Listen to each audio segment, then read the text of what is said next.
KTN 오늘의 주요 뉴스입니다. 중간선거에서 연방 상원의원 마지막 한 자리를 결정짓는 조지아주 결선 투표가 6일 실시됐습니다. 민주당 소속 AAPI 의원들은 아시아계 언론들을 대상으로 기자회견을 갖고 이번 선거에서 아시아계 유권자들의 역할과 투표의 중요성에 대해 역설했습니다. 미국의 인플레이션 감축 법안 IRA로 인한 전기차 보조금 차별 문제가 불거지자 한국과 일본도 유럽과 함께 공동의 프레임워크를 만들어야 한다는 주장이 나왔습니다. 도널드 트럼프 전 대통령이 대통령 재임 시절 대우그룹으로부터 대출을 받았다는 사실이 공개되지 않았다는 의혹이 제기됐습니다. 이상 오늘의 주요 소식 잠시 후 전해드립니다. 중간선거에서 연방 상원의원 마지막 한 자리를 결정짓는 조지아주 결선 투표가 6일 실시됐습니다. 민주당의 라파엘 워녹 후보와 공화당의 허셸 워커 두 후보의 박빙 대결이 벌어지고 있는 가운데 공화민주 양당에서는 모두 총력을 다하는 모습입니다. 워녹 후보는 민주당 지지층 외에 중도 성향 지지자들에게 투표 참여를 독려하며 마지막 표심을 얻는 데 주력하는 한편 워커 후보는 공화당 성향이 강한 지역을 기반으로 막판 지지층 결집에 나섰다는 분석입니다. 유권자들은 비가 오락가락하는 굳은 날씨에도 불구하고 투표소를 찾아 유권자들의 권리를 행사했습니다. 한인 커뮤니티에는 투표 후 받은 스티커 사진이 많이 올라오고 있습니다. 조지아주 결선 투표 결과와 무관하게 민주당은 상원에서 50석을 확보하며 다수당 지위를 확정했습니다. 민주당이 조지아주에서 한 석을 추가할 경우 51석 대 49석 구도가 됩니다. 반면 공화당의 워커 후보가 승리하면 2년 후 상원 주도권을 되찾을 수 있다는 전망입니다. 한편 약 190만 명의 유권자들이 이미 우편 투표 또는 사전 투표에 참여하며 사전 투표 참여율 기록을 갱신한 바 있습니다. 조지아 연방 상원의원 결선 투표가 6일 실시됐습니다. 지난달 8일 중간선거에서 민주당 라파엘 워녹 후보와 공화당 허셸 워커 후보 모두 과반수 득표에 실패함에 따라 조지아 주법에 따라 6일 결선 투표를 치르게 된 것입니다. 이에 앞서 민주당 소속 AAPI 의원들은 지난 3일 챔블리에서 아시아계 언론들을 대상으로 기자회견을 갖고 이번 선거에서 아시아계 유권자들과 투표의 중요성에 대해 역설했습니다.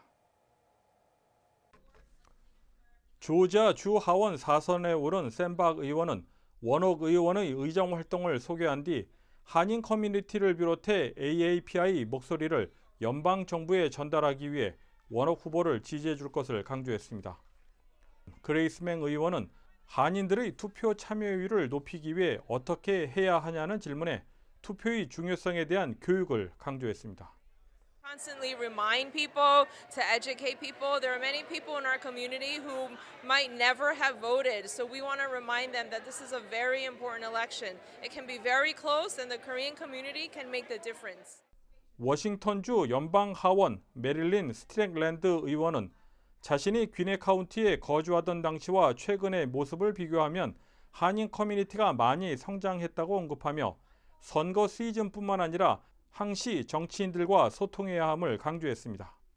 So, I lived here between 1987 and 1992, and this area has changed a lot. When I lived in Gwinnett County, there weren't that many Korean Americans here, but now the population is really large. And so, with a large presence means that we have a lot of important needs. So, when we are here, we must show up, we must register to vote, and here's what's really important.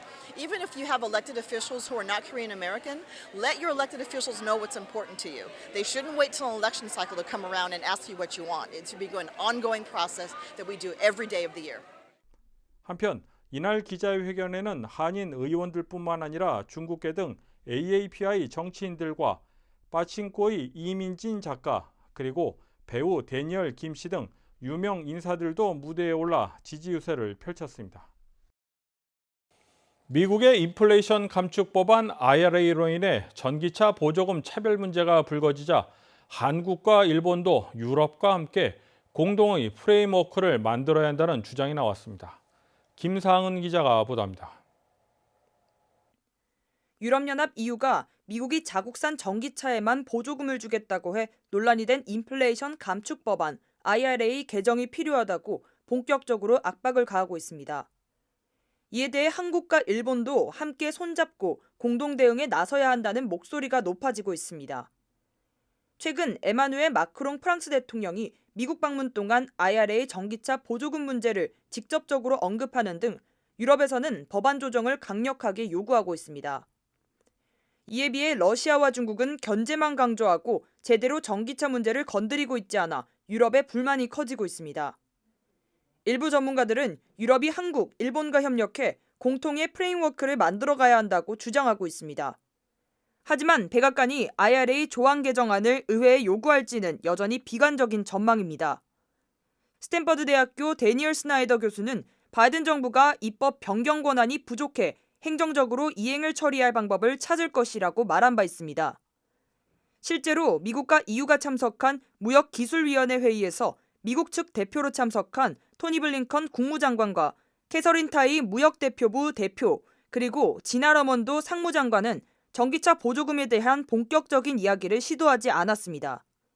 한국도 유럽과 함께 IRA 문제를 강력하게 제시하겠다는 의지를 보이고 있습니다.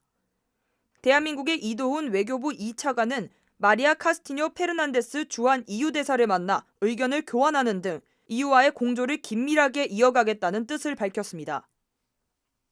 미국이 중국 견제와 러시아에 대한 대응을 유럽과 긴밀하게 협력해야 한다는 점을 고려해 양측의 무역 전쟁이 불필요한 소모전이라는 관측이 잇따릅니다.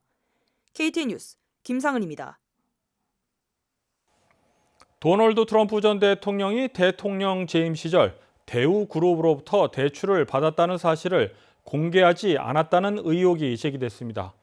무려 1,980만 달러로 추정되는데 대우그룹이 뉴욕의 트럼프 월드타워 개발 사업 등에도 참여했던 것으로 알려졌습니다. 자세한 내용을 김상은 기자가 보도합니다. 경제전문지 포브스는 지난 4일 뉴욕주 검찰총장이 확보한 트럼프 그룹의 문건에 대우로 표시된 미신고 채무 내역이 있다고 보도했습니다. 보도된 채무액은 1,980만 달러로 하나로 하면 약 262억 원에 달하는 금액입니다. 도널드 트럼프 전 대통령이 대통령 재임 시절에 이러한 사실을 공개하지 않았다는 의혹이 제기되고 있습니다. 보도에 따르면 최소 25년 전 트럼프 전 대통령과 대우그룹은 1997년 뉴욕 맨하튼의 고층 건물인 트럼프 타워 개발도 함께했습니다. 이후 1999년부터 2007년까지 한국에서는 6개의 부동산 사업을 공동으로 진행했다고 덧붙였습니다. 포브스는 대우가 트럼프 월드타업 사업과 관련해 라이센스 비용 일부를 분담하기로 합의한 것으로 보인다고 설명했는데 이러한 내용이 트럼프 전 대통령의 대선 기간과 취임 후 제출한 재산 내역에는 누락되어 있었습니다. 기록된 채무액은 2011년부터 2016년까지 1,980만 달러가 유지됐는데 대통령 취임 후 약 5개월 만인 2007년 6월 30일 430만 달러로 급격하게 떨어졌습니다. 그로부터 닷새가 지나서는 채무액이 완전히 사라졌습니다. 하지만 구체적으로 누가 그 대출금을 갚았는지는 기록되지 않았습니다. 포브스는 대우가 1990년대 중반 북한에서 사업을 할 수 있는 유일한 한국 기업이었다며 만약 트럼프 전 대통령이 대통령 재임 기간 이 부채 사실이 알려졌다면 이해 충돌 우려가 있었을 것이라고 지적했습니다. KT 뉴스 김상은입니다. 도널드 트럼프 전 대통령이 2024년 대선 출마를 공식 선언한 이후 조 바이든 대통령이 재선 도전 여부에 관심이 더 모아지고 있습니다. 바이든 대통령은 지난 10월 공식적인 판단을 내리지는 않았지만 재선에 도전하는 것이 자신의 의사라고 말하는 등 재선 도전 의지를 내비친 바 있습니다. 이런 가운데 크리스마스 연휴 뒤 대선 출마 선언을 공식화할 것이라는 예상이 나왔습니다. 론 클라인 백악관 비서실장은 많은 민주당 의원들로부터 바이든 대통령의 출마를 원한다는 말을 듣고 있다면서 크리스마스 연휴 직후 바이든 대통령은 재선 출마 여부에 대한 결정을 내릴 것으로 예상한다고 말했습니다. 민주당 일각에서는 지난달 80세 생일을 맞은 바이든 대통령에 대해 고령 등의 이유로 세대 교체 필요성을 제기하던 목소리가 11월 중간선거에서 민주당이 선전하자 바이든 대통령의 재선 도전 의지를 받아들이는 분위기가 관측되고 있습니다.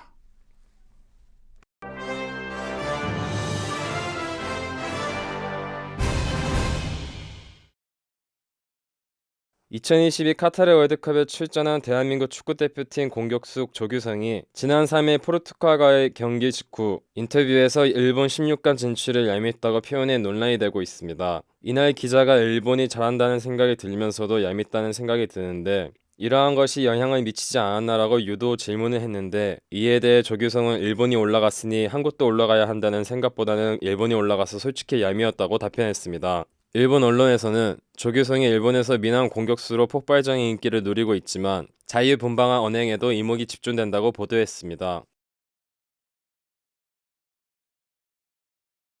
일론 머스크의 우주기업 스페이스X가 군사용 위성 서비스 스타시드를 공개하고 사업 확장에 나섰습니다. 스페이스X는 스타시드에 대한 구체적인 사항은 공개하지 않았지만 지상 안테나 설치, 위성 발사, 우주 네트워크 운영 등 국가 안보와 관련한 서비스를 제공한다고 밝혔습니다. 또한 스페이스X는 안전한 데이터 처리를 위해 높은 신뢰도의 암호화 시스템을 적용할 예정이며 위성 간 레이저 통신 기능을 활용해 정부의 다른 위성을 연결하는 것도 가능하다고 덧붙였습니다. 한편 위성 인터넷 서비스 스타링크는 소비자와 상업용으로 설계된 반면 스타시드는 정부용으로 설계됐다는 설명입니다.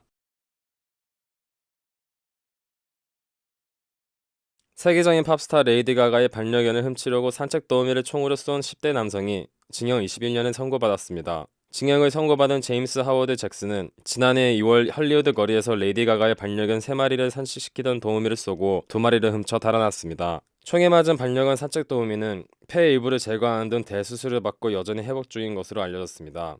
법원은 잭슨을 살인미수와 강도 공모 등 혐의로 기소해 징역 21년을 선고했습니다. 다만 검찰은 잭슨 등 일단 3명이 레이디 가가의 반려견이라는 점을 노리고 범행을 저지른 것은 아니라고 판단했습니다. KTN 뉴스를 모두 마칩니다. 시청해주신 여러분 고맙습니다.